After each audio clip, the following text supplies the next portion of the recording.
오늘 우리에게 주시는 말씀 시편 136편 1절에서 16절까지입니다. 주님께 감사하여라. 그는 선하시며 그 인자하심이 영원하다. 모든 신들 가운데 가장 크신 하나님께 감사하여라. 그 인자하심이 영원하다. 모든 주 가운데 가장 크신 주님께 감사하여라. 그 인자하심이 영원하다. 홀로 큰 기적을 일으키신 분께 감사하여라. 그 인자하심이 영원하다. 지혜로 하늘을 만드신 분께 감사하여라. 그 인자하심이 영원하다. 물 위에 땅을 펴놓으신 분께 감사하여라. 그 인자하심이 영원하다. 큰 빛들을 지으신 분께 감사하여라. 그 인자하심이 영원하다. 낮을 다스릴 해를 지으신 분께 감사하여라. 그 인자하심이 영원하다. 밤을 다스릴 달과 별을 지으신 분께 감사하여라. 그 인자하심이 영원하다. 이집트의 마다들을 치신 분께 감사하여라. 그 인자하심이 영원하다. 이스라엘을 그들 가운데서 이끌어내신 분께 감사하여라. 그 인자하심이 영원하다. 이스라엘을 강한 손과 펴신팔로 이끌어내신 분께 감사하여라. 그 인자하심이 영원하다. 홍해를 두 동강으로 가르신 분께 감사하여라. 그 인자하심이 영원하다. 이스라엘을 그 가운데로 지나가게 하신 분께 감사하여라. 그 인자하심이 영원하다. 바로와 그의 군대를 뒤흔들어서 홍해에 쓸어버리신 분께 감사하여라. 그 인자하심이 영원하다. 자기 백성을 광야에서 인도하여 주신 분께 감사하여라. 그 인자하심이 영원하다. 아멘. 예배를 시작하면서 보았던 감사하는 마음이라는 시의 한 구절이 여전히 제 마음에 남아 있습니다. 받았기에, 누렸기에, 배불렀기에 감사하지 않는다. 추방에서, 맹수와의 싸움에서, 낯선 광야에서도 용감한 조상들은 제단을 쌓고 첫 열매를 드렸다. 누가 감사할 수 있을까요? 올해 취직한 사람, 승진한 사람, 합격한 사람, 병에서 나은 사람이 감사할 수 있을까요? 그런데 참 이상한 일은 제 아무리 많이 가져도 우리가 보기에는 충분한 감사의 조건들이 많아도 감사할 줄 모르는 사람은 여전히 감사할 줄 모른다는 것입니다. 어떤 사람은 차를 타고 가다가 폐차가 될 정도로 큰 사고를 당해서 다쳐도 정말 목숨을 살려주신 하나님께 감사합니다. 이렇게 말하는 것을 들어봤는데 또 비슷한 시기에 어떤 사람은 공짜로 회사에 취직하면서 어떻게 공짜로 차가 생겼어요. 근데 더 좋은 차 받지 못한 것을 놓고 불평을 하더라고요. 이 객관적으로 보면 누가 감사해야 하겠습니까? 차 사고 당해서 차가 없어진 사람보다는 그래도 차를 거저받은 사람이 더 감사해야 맞을 것 같은데 항상 그렇지는 않더라는 것입니다. 우리 마음이 중요한 것 같아요. 우리가 어떤 마음을 갖느냐에 따라서 감사할 수도 있고 감사하지 않을 수도 있습니다.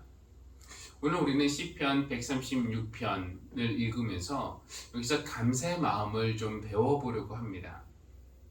제가 방금 배운다라는 그런 표현을 사용했는데요. 그렇습니다. 감사는 배워야 합니다. 누가 안 가르쳐줘도 고마운 일이 생기면은 저절로 감사하겠지. 철이 들면 자연스럽게 고마워하겠지라고 우리는 생각하지만 저는 아닌 것 같아요. 감사는 배워야 하는 것입니다.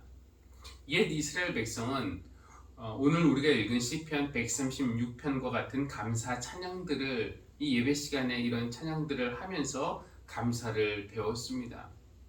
한번 그 내용을 살펴보려고 하는데요. 먼저 이 시편에서 가장 눈에 띄는 특징은 무엇입니까? 누가 봐도 알 수 있는 것은 이 시편 전체에 반복되는 후렴구가 있다는 것이죠. 그 인자하심이 영원하다라는 후렴구 말입니다.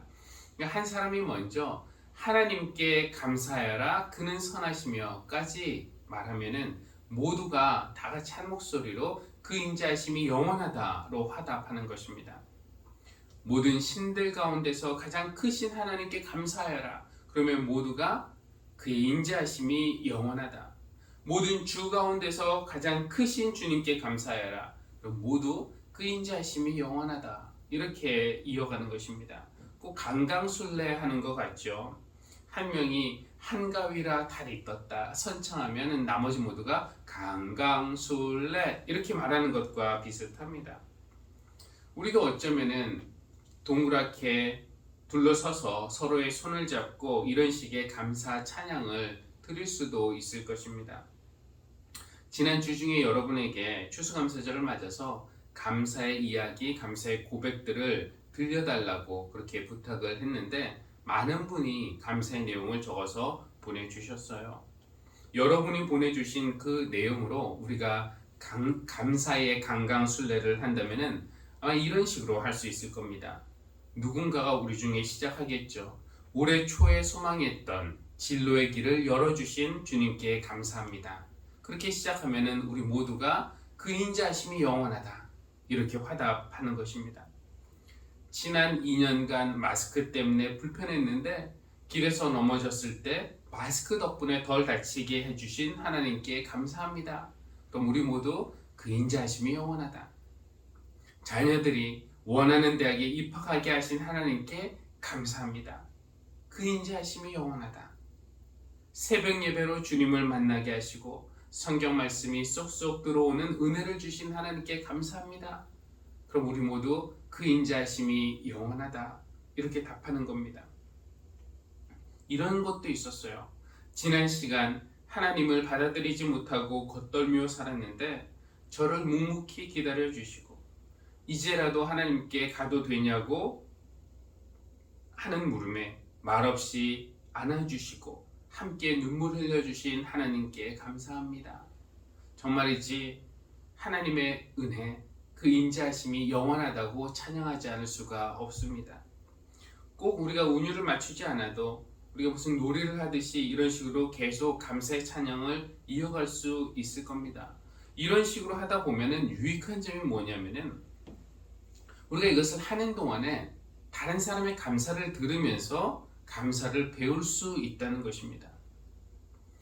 모두에게 좋은 일만 있었겠습니까? 누군가는 이런 감사도 하겠지요. 아픔 중에 위로하신 주님께 감사합니다. 그럼 우리는 생각합니다. 저 사람은 아파서 그렇게 힘들었는데 저 가운데서도 감사할 줄 아는구나. 누군가는 나를 낮추셔서 교만을 꺾으시고 어리석음을 깨닫게 하신 하나님께 감사합니다. 라고 하면 우리는 또 놀라면서 생각할 겁니다. 저 사람은 실패에 쓰라린 경험 중에서도 하나님께 감사하는구나. 여러분의 감사 고백에도 그런 고백들이 있었어요. 꼭 좋은 일이 있어서 감사한 것이 아니라 죽을 것 같이 힘들었지만 새 힘을 주시고 또 두려움을 없애주신 하나님께 감사합니다. 라는 고백도 있었고 공허한 마음, 저주한 실적, 이런저런 어려움이 있었지만 극복할 수 있는 지혜와 용기 주신 하나님께 감사합니다. 라는 고백도 있었습니다. 그런 거 들으면서 우리는 시련과 아픔 중에도 외로움과 절망 중에도 그 안에서 하나님을 발견하며 감사하는 그런 다른 사람들의 말을 듣고 저런 상황에서도 감사할 수 있구나 라는 것을 배울 수 있습니다. 그래서 추수감사절을 맞는 우리가 이런 이야기들을 들으면서 감사의 마음을 배워서 우리의 감사의 폭이 점점 더 넓어지기를 바랍니다. 누가 봐도 감사할 일에 감사하는 것이 아니라 그러면은 다 감사할 수 있죠. 그러나 어떻게 저런 상황에서도 감사할 수 있지? 할 만한 상황에서도 감사를 잃지 않는 우리가 되면 좋겠습니다.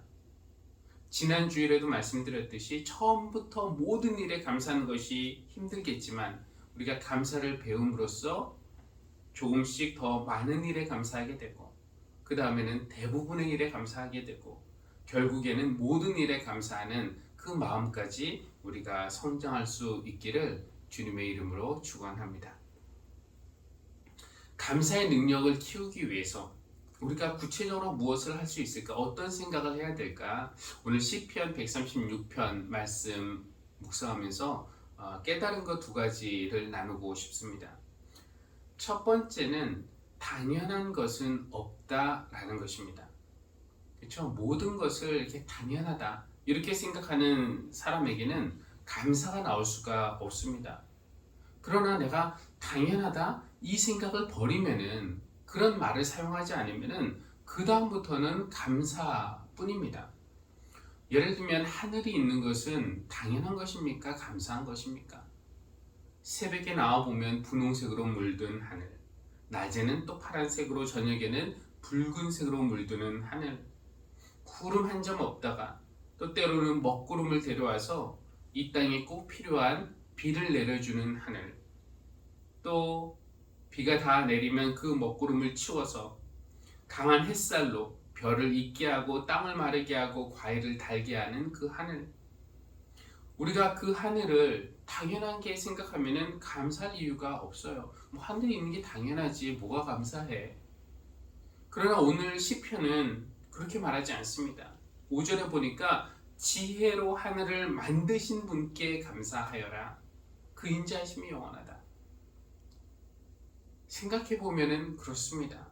하늘은 당연히 거기에 있는 것이 아니라 그 하늘을 만드신 분이 계시기 때문에 근데 그냥 만드신 것이 아니라 때에 따라 변화되도록 아름답게 변화되도록 하늘을 지으신 그 하나님이 계시기 때문에 우리가 하늘을 누릴 수 있는 것입니다. 이 시편은 하늘뿐 아니라 우리가 두 발을 딛고 있는 땅을 만드시고 낮의 해와 밤의 달과 별들을 지으신 분께 감사하라고 말합니다. 우리가 당연하게 여기는 것들이 사실은 당연하지 않다라는 것을 깨달으라는 초대입니다. 여러분 중에 몇 분도 비슷한 고백을 하셨어요.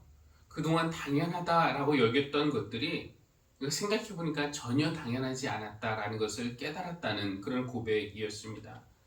가족, 사랑하는 사람, 건강, 매일 주어지는 시간, 일상의 소중함, 당연하다라는 생각을 버리니까 하루하루 이런 것들을 허락해 주신 하나님께 감사하게 되었다라고 고백했습니다. 또 아까 우리가 부른 찬양도 그렇죠. 우리가 누려왔던 모든 것들, 내가 걸어왔던 모든 순간, 아침 해와 저녁 노을, 변하는 계절의 모든 순간, 내가 이 땅에 있음, 그리고 우리가 여기 함께 있음, 이 모든 것이 당연한 것이 아니라 하나님의 선물임을 깨달을 때는 정말 다 감사뿐입니다. 당연한 것은 없다. 우리가 이 사실을 기억할 때 우리의 감사의 폭이 더 넓어질 수 있기를 바랍니다. 감사하기 위해서 우리가 두 번째로 생각해야 하는 것은 무엇이냐? 나는 빚진 사람이라는 생각입니다. 오늘 시편 136편 1절에서 16절까지 읽었는데 앞부분 1절에서 9절까지는 하나님의 창조에 대한 감사라면은 이 뒷부분 10절에서 그 마지막까지는 하나님의 구원에 대한 감사입니다.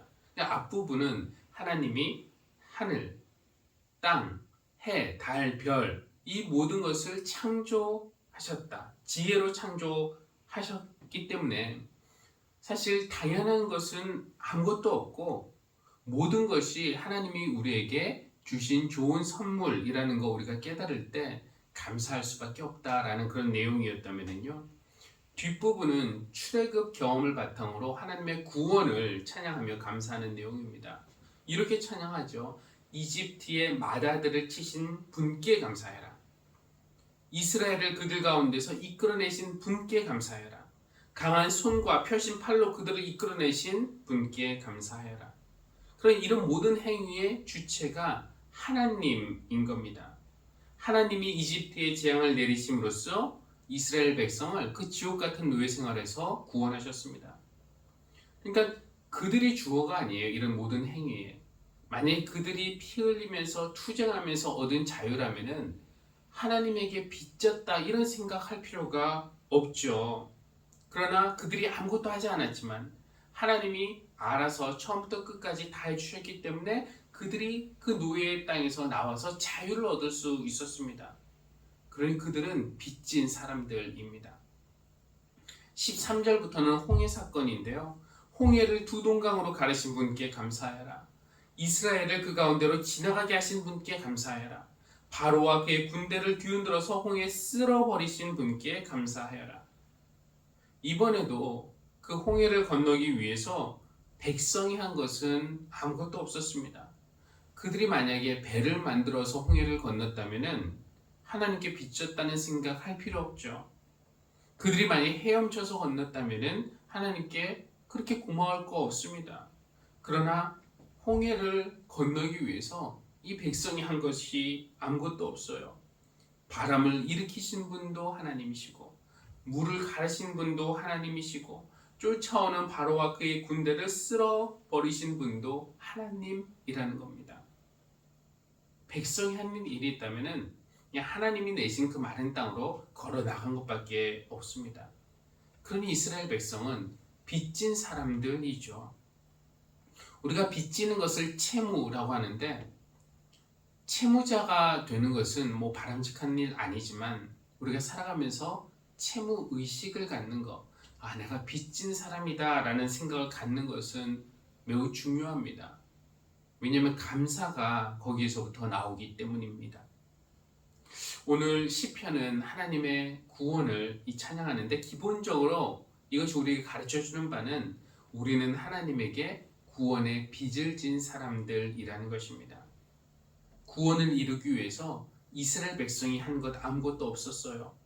이집트에서 그 백성을 구원하신 것은 처음부터 끝까지 하나님이 하신 일이었습니다. 마찬가지로 우리가 죄에서부터 구원받기 위해서 우리가 한 일은 없습니다.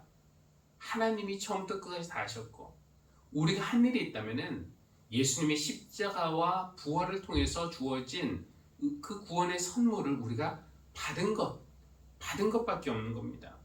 우리가 한 것이 아니라 선물을 받았으니 우리는 빚진 사람들입니다. 일반적으로 빚진 사람에게 요구되는 것은 갚는 것이죠. 그러나 그 빚이 너무 커서 갚을 수가 없을 때는 어떻게 합니까? 예를 들어 자식은 부모의 은혜를 갚을 수가 없습니다. 부모님의 사랑을 갚을 수 있다, 돈으로 갚을 수 있다, 이렇게 주장한다면 그것은 부모의 사랑을 값싼 것으로 만들어 버리는 일입니다. 부모의 사랑은 값으로 정할 수 없어요. 자식이 할 수 있는 것은 갚는 일이 아니라 그냥 고마움으로 받는 일일 뿐입니다. 하나님의 그 사랑도 마찬가지죠. 그 크신 하나님의 사랑 다 갚을 수가 없습니다. 아니, 다 갚을 수 있는 것이 아니라 하나도 갚을 수가 없어요. 그리고 하나님은 우리에게 갚으라고, 내가 너에게 해준 거 다 갚으라고 그렇게 요구하지도 않으십니다. 우리가 아무리 드려도 하나님의 은혜를 갚기에는 어림도 없습니다. 그래서 우리가 할 수 있는 것은 그저 감사함으로 받는 것밖에 없습니다. 그러니 우리는 빚진 사람들이죠. 사랑하는 교회 여러분, 감사를 배워야 합니다. 감사의 마음을 배우는 그 비결 두 가지를 오늘 말씀드렸어요. 첫째는 당연한 것은 아무것도 없다. 내게 있는 모든 것, 하나님이, 창조주 하나님이 우리에게 주신 선물입니다. 그래서 감사할 수밖에 없습니다. 두 번째는 우리는 빚진 사람들입니다. 사랑의 빚을 졌고 구원의 빚을 졌습니다. 하나님에게 빚을 졌고 또 우리 주변에 있는 사람들에게 빚을 졌습니다.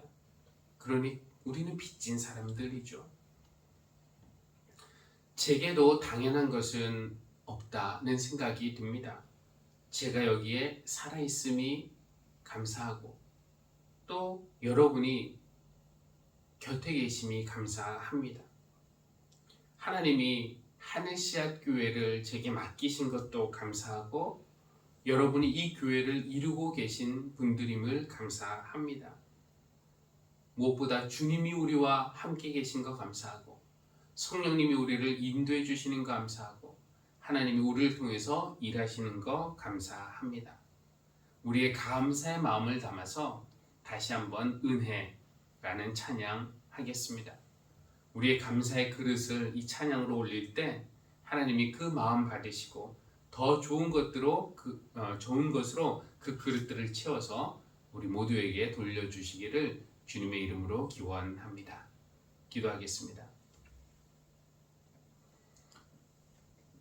우리를 창조하시고 또 하나님이 창조하신 모든 것의 일부가 되어 살아가게 하시는 하나님, 어디서든지 흔하게 볼 수 있고 가질 수 있는 것들도 당연한 것이 아니라 하나님이 주신 귀한 선물임을 알게 해주셔서 우리가 감사의 마음 회복할 수 있도록 허락하여 주십시오.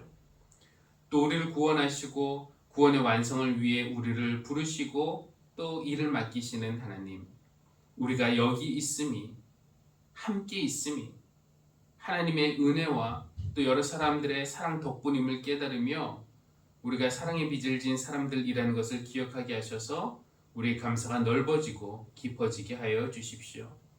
예수님의 이름으로 기도합니다. 아멘.